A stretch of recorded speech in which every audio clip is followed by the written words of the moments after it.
Checking into the history and cultural heart of Singapore, I got excited to rediscover this part of Singapore with my family. We checked in just in time to herald the arrival of our 3-day 2-night stay with Crystal Club privileges. Crystal Club lounge access came with our family suite room, and I'm excited there are light bites throughout the day. Vera, my 6-year-old, soon reminded us about our suite that we have yet to discover. And this is just one amazing part of our interconnecting room, but also the one that made me say yes.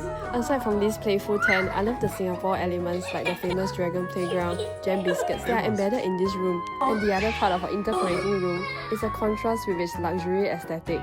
The colonial-inspired design with Peranakan tiles draws references to another side of Singapore. There is no wonder which side Vera prefers, as Vera leads us back to her greener children pastures that even comes with kids amenities.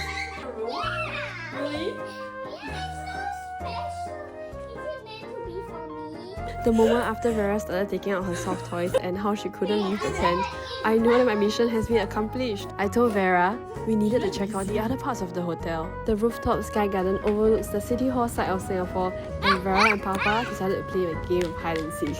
As though the room wasn't perfect enough, there's also the pool and gym.